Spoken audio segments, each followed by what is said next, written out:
This channel does not promote any violence, harmful, or illegal activities. All content provided by this channel is meant for an educational purpose only.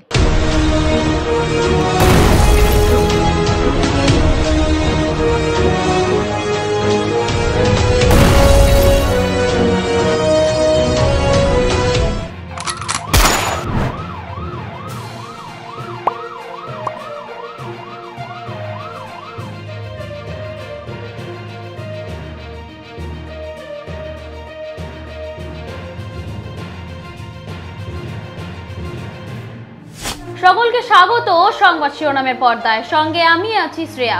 শুরু করছি আজকে বিশেষ দিন পুলিশের সারাদিন দিয়ে। শিলিগুড়ির 34 নম্বর ওয়ার্ডে ডাকাতির ছক কষছিল দুষ্কৃতীরা। গোপন খবরের ভিডিওতে নিউ জলপাইগুড়ি থানার পুলিশ অভিযান চালিয়ে 3 জনকে গ্রেফতার করে। উদ্ধার হয়েছে নকল পিস্তল, রড ও ধারালো অস্ত্র। বাকিদের খোঁজে এখনো তল্লাশি জারি। আসানসোল কুলটির বরাকরে এক বাস চালককে মারধরের অভিযোগ উঠেছে এবং তার ফলে উত্তেজনা ছড়িয়েছে। বাস কর্মীদের দাবি, সোমবার ভোরে ঝাড়খণ্ডগামী একটি বাসের চালককে গালিগালাজ করে মারধর করা হয় এবং নাক ফাটিয়ে দেয়, বাসে ভাঙচুর করা হয়। প্রতিবাদে বাস পরিষেবা বন্ধ রাখেন বাস কর্মীরা। খবর পেয়ে পুলিশ ঘটনাস্থলে গিয়ে 2 অভিযুক্তকে ধরে ফাঁড়িতে নিয়ে যায়। বাস কর্মীদের এখন দাবি, সব দোষীদের অবিলম্বে গ্রেফতার করতে হবে। ঘটনা হয়েছে, আমি 5টা 15 এখানে গাড়ি ছেড়েছি, ওইখানে একটা প্যাসেঞ্জার হাত দিয়েছে, আমি দাঁড়িয়েছি, ওই দিক থেকে বোলেরো কিংবা স্করপিও ছিল, তো বলে মাটা চো গাড়িটা সাইড করো। আমি বললাম যা বাবা, তোরা মদ খেয়ে আছি, এটা আমি বলেছি যা। ওর মধ্যে একটা ছেলে নেমেছে, ওয়াইফার হাত দিয়ে আমার কাঁচ ভেঙে দিয়েছে আর একটা গেট খুলে মারলো। যখন আমাকে মারেছে তো দেখলো বাওয়াল হয়ে যাবে, কাঁচ ভেঙেছে, স্করপিওটা পালিয়ে গেছে, পালিয়ে এখানে দাঁড়িয়ে আছে। ও 2 জনকে ছেড়ে পালিয়ে গেছে। আমরা পিছনে পিছনে গিয়ে ছুটে ধরলাম, আবারও গাড়ি নিয়ে পালিয়ে গেছে। কি কারণে আপনার উপর মার? কিচ্ছু না, মদ খেয়ে ওরা এসেছিল রেড এরিয়া থেকে। কজন ছিল? 6 জন ছিল, 6 জন। 2 জন ধরা পড়েছে। কোথায় ছিল কিছু জানা যায়? হাঁড়িতে তো বলেছে চিরকুন্ডা হেঁটে দেখাচ্ছে।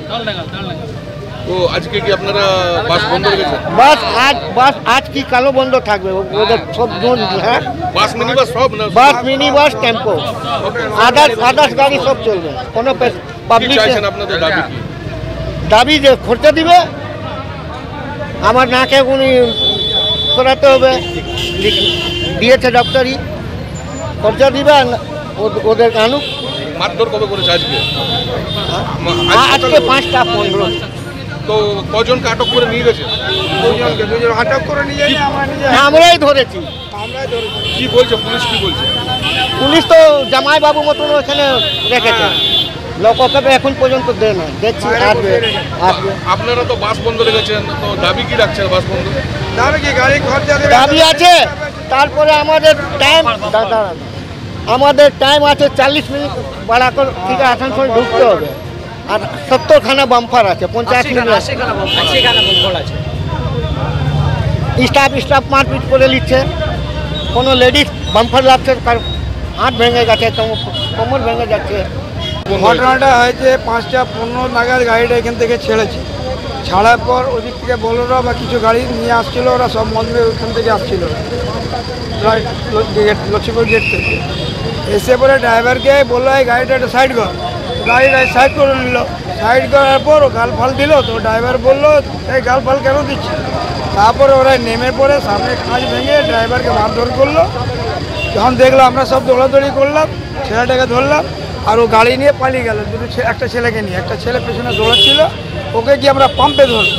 ওই ছেলেটাকে নিয়ে এসে আমরা এখানে বস করেছি, 2-4 থাপ্পড় মেরেছি।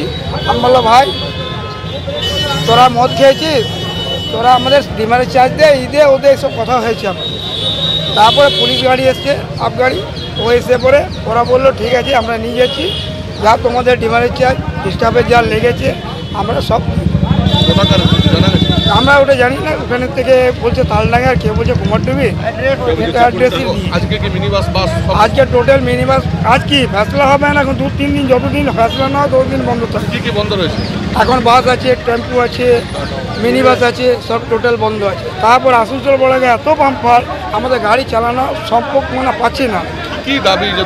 আমাদের দাবি বাম্পারগুলো কাটা হবে আসানসোলে, আর যে স্টাফকে মেরেছে গাড়ির খরচা, আমাদের এত গাড়ির স্টাফ দিয়ে বসে আছে, সে পয়সা ডিমান্ড চার্জ দিতে হবে। এই যে মারধরের ফলে আতঙ্ক তো একটা রয়েছে আপনাদের মধ্যে। এটা তো আমাদের মানে কি বলবো, আমরা তো সারা জীবন তো এই মার খেয়ে খেয়ে আমরা বাস চালাবো। আমাদের তো ইজ্জত আছে, আমাদেরও সংসার আছে, আমরাও পড়ালেখা করেছি, চাকরি বাকরি নিয়ে তো স্যার বাসে কাজ করছি, কী করবো?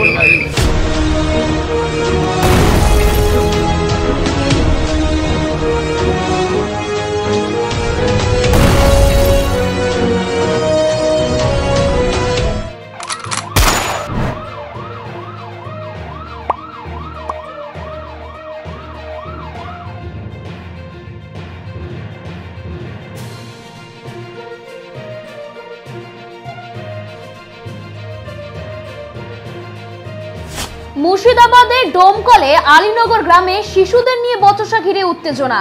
অভিযোগ, কান ছবলে চর মারতে কেন্দ্র করে ক্ষতিপূরণের দাবি জানায় অজিতা খাতুনের পরিবার। ক্ষতিপূরণ দিতে অস্বীকার করায় শিশুর পরিবারের উপর হামলা চালানো হয়। লাঠি, রড, হাঁসুয়ার আঘাতে আহত 4 জনকে ভর্তি করা হয় ডোমকল মহকুমা হাসপাতালে। ঘটনার পর এলাকায় ছুটে যায় ডোমকল থানার পুলিশ। অভিযোগ দায়েরে এখনো প্রক্রিয়া চলছে। আসছি পরবর্তী এক খবরে।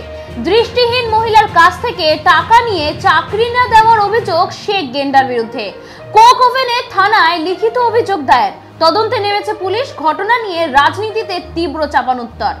আমার স্বামীকে বলেছিল যে কাজ করে দেবো, কিন্তু কাজ করে দেবো বলেছিল। আমি আবার কষ্ট করে আমার বিয়ের আগে টাকাটা আমি জমিয়ে পড়ে আমি টাকাটা দিয়েছিলাম।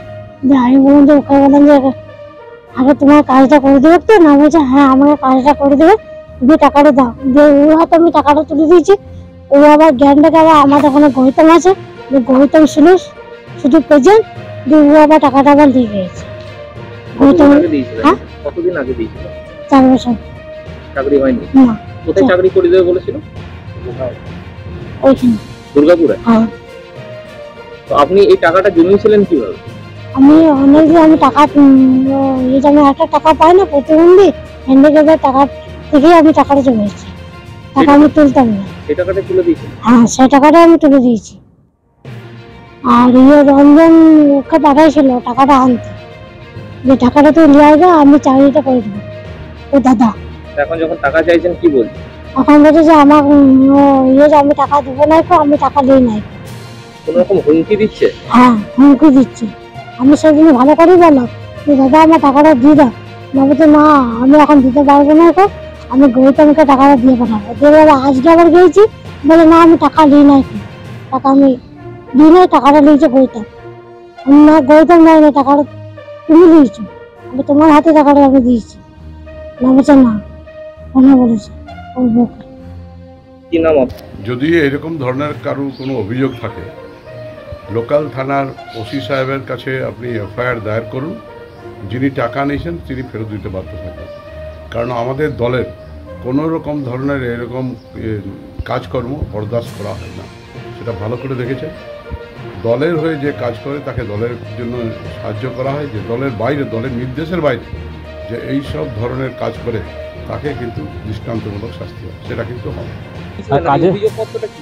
কাজে কাজ করে দেবো বলে টাকা দিয়ে কে বলেছিল? ওই রমজানের ভাই গান্ডা। কে রমজান? রমজান ওই কোনো পার্টির নেতা? হ্যাঁ, পার্টির নেতা। ওর ভাই বলেছিল যে কাজ করে দেবো করে টাকা নিয়ে এলো। আমাদের গ্রামের একজন ছিল গৌতম বাউরি ছিল, ওই দেওয়া করা ও বলেছিল যে এরকম কাজ হয়ে যাবে। আমাদের গ্রামের একজন কার হয়েছে, আর ভোরপুরের একজন কার হয়েছে, আমাদের পাশের গ্রাম। তো ওইভাবে আমি টাকাটা দিলাম। ওর কাছ থেকে প্রতিবন্ধী হিসাবে মাসে 1000 টাকা করে পয়সা পাই। ওই টাকা তুলে ও জমাইছিল, ওই টাকা তুলে পথে আমি টাকাটা দিয়েছিলাম। 1 লাখ টাকা চেয়েছিল, 1 লাখ টাকা আমি দিতে পারি না। আমি 40,000 টাকা আমার কাছে আছে, 40,000 টাকা দিয়েছিলাম। হ্যাঁ, চাকরির জন্য। এবারে ও বললো যে হ্যাঁ চাকরি হয়ে যাবে। বলে যে মাস দেরি লাগবে। আর ঠিক আছে, মাস দেরি লাগলে ব্যাপারে ওই করতে 2-3 বছর হলো যে না এখনকে চাকরি ঝুট ঝামেলা হচ্ছে কারখানাতে, এখনকার হবে না।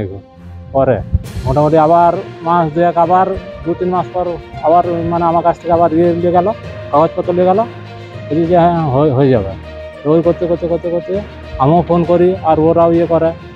ফোন আমি জ্ঞানটাকে বেশিরভাগ ফোন করতাম, আর আমাদের গ্রামের ছেলেটাকে বলতাম যে এরকম কাজ হচ্ছে না, আমার পয়সা তাহলে ফেরত দেওয়ার ব্যবস্থা করে দেয়। কত টাকা দিয়ে গেলেন? আমি তখন 40,000 টাকা দিয়েছিলাম।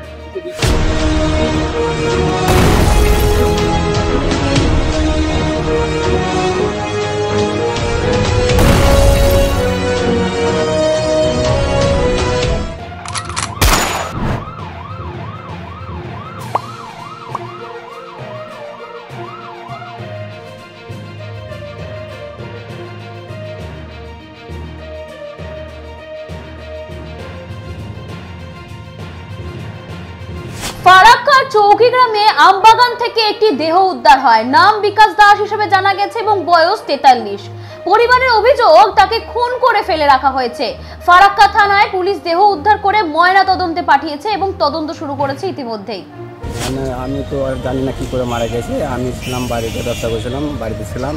রাত্রেবেলা 9:30টার দিকে ফোন করলো আমার জামাইদা, মানে সে বাবা আমাকে ফোন করে বলছে যে আসো তো, মানে বাগানে আমার ছেলেকে করে দিয়েছে, বিকাশকে মেরে দিয়েছে, পুরো আছে মেরে করে। বডি কি বাগানেই পড়েছিল? হ্যাঁ, বাগানে বডিটা পড়েছিল। কি দেখলেন, গায়ে কোনো আঘাতের চিহ্ন রয়েছে? আঘাতের চিহ্ন দেখতে পাইনি, একটু সাইডে এই সাইডে ফুলা লাগছিলো, আর এর মধ্যে ব্লাড যাচ্ছে, নাক দিয়ে ব্লাড যাচ্ছে, আর মুখ দিয়ে একটু থাপড়ে যাচ্ছে। কি করতেন ও? এখন আপাতত কাজ করতো, আপাতত বসেছিল কিছুদিন ধরে। কিসে কাজ করতো? এরকম এই কোম্পানির একটু কাজ করতো। কোথায় বাড়ি? ফারাক্কা। ফারাক্কা কোথায়? ফারাক্কা মানে চৌকি গ্রাম পরে গ্রামে। কি ভাবছেন, মেরে দিয়েছে?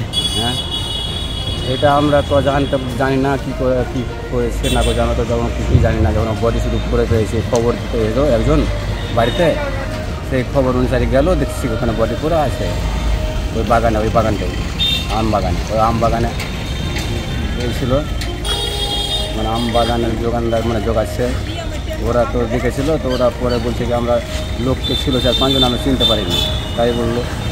আসছি পরবর্তী খবরে। ভারত এবং পাকিস্তান যুদ্ধের আবহে অনুপ্রবেশে কড়া নজর পুলিশের। হাসখালী থানার অভিযানে গ্রেফতার 4 বাংলাদেশি এবং একজন ভারতীয় দালাল। তদন্তে উঠে এসেছে প্রায় 1 বছর ধরে ভারতের বিভিন্ন রাজ্যে ঘুরে ফের বাংলাদেশে যাওয়ার চেষ্টা করছিল তারা। ধৃতদের রানাঘাট আদালতে ইতিমধ্যেই তোলা হয়েছে। পুলিশ জানায় অনুপ্রবেশে দালাল চক্রের ভূমিকায় সবচেয়ে বড় চিন্তার বিষয়। চোখ রাখবো এবার শেষ প্রতিবেদনে। দুটি বাড়ি থেকে একটি টোটো এবং একটি মোটর বাইক চুরির দৃশ্য বন্দী হয়েছে সিসিটিভি ক্যামেরায়।